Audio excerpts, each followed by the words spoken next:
Bonjour, je suis Pierre Triboulet, chercheur en économie à INRAE Toulouse et responsable de ReproInnov, un projet de recherche en sciences sociales qui vise à étudier l'innovation au sein du monde agricole et agroalimentaire en région Occitanie. Bonjour, je suis Amélie Gonçalves, chercheuse en économie à INRAE au centre de Toulouse. Bonjour, je suis Geoffroy Labrouche, chercheur en sciences de gestion au LEREPS à Toulouse. Nous faisons partie, depuis 2016, de ReproInnov, qui vise à comprendre les stratégies et processus d'adaptation en cours au sein des filières agroalimentaires. En effet, face aux enjeux environnementaux et aux nouvelles attentes sociétales, des reconfigurations profondes sont en cours dans le monde agricole. Elles concernent tous les maillons des filières, de la production à la consommation. Comment les acteurs des filières agroalimentaires se réorganisent-ils pour s'adapter à ce nouveau contexte ? Comment évolue leur périmètre d'action respectif ? Comment interagissent-ils ? Quel est l'impact du territoire sur leurs évolutions ? Depuis 5 ans, avec l'appui de partenaires du projet, chercheurs, acteurs socio-économiques, acteurs institutionnels de la région Occitanie, nous avons exploré ces évolutions par le prisme de l'étude des innovations sous toutes leurs formes et à tous les niveaux. À travers plusieurs axes de recherche, nous avons étudié non seulement les innovations au niveau de chacun des acteurs, mais également leurs nouvelles interactions ainsi que leurs liens avec le territoire. Fin 2020, à l'heure où le projet se termine, il est temps de vous en donner les résultats clés. Au niveau des exploitations agricoles, nos résultats montrent clairement un éclatement du modèle de l'exploitation familiale traditionnelle. Aujourd'hui, les agriculteurs travaillent de plus en plus seuls et non plus en couple. Certains font appel à une main-d'œuvre extérieure, d'autres sous-traitent des travaux. Ainsi, en 20 ans, le nombre d'exploitations dans lesquelles la main-d'œuvre salariale est prépondérante a augmenté de 20% et le nombre d'exploitations ayant recours de manière notable à la sous-traitance a plus que doublé.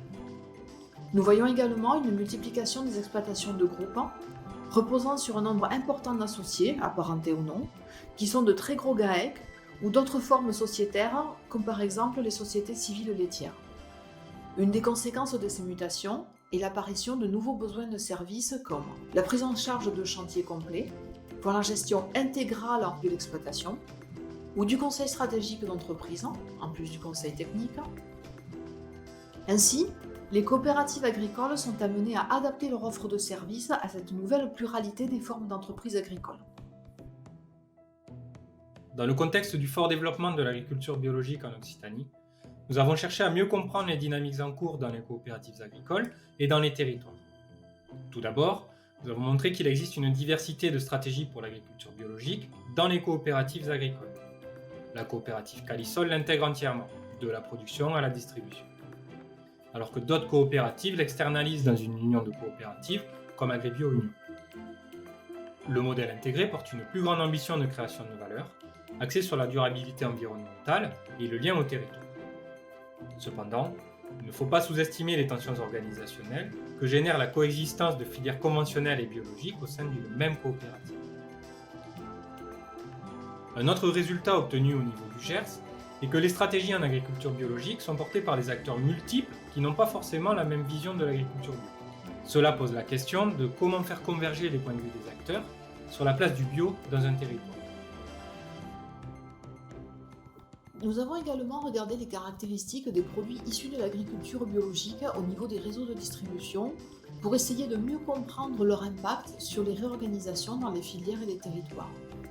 En nous appuyant sur 2 indicateurs de durabilité, le degré de transformation de produits et leur composition végétale et animale, nous avons montré que les paniers de consommateurs en magasins spécialisés bio sont plus durables que les paniers bio des consommateurs en grande et moyenne surface. L'offre de produits bio est donc différenciée selon les réseaux de distribution, ce qui peut avoir des répercussions sur le développement de l'agriculture biologique et sa durabilité, avec des impacts différents en termes de santé et d'environnement.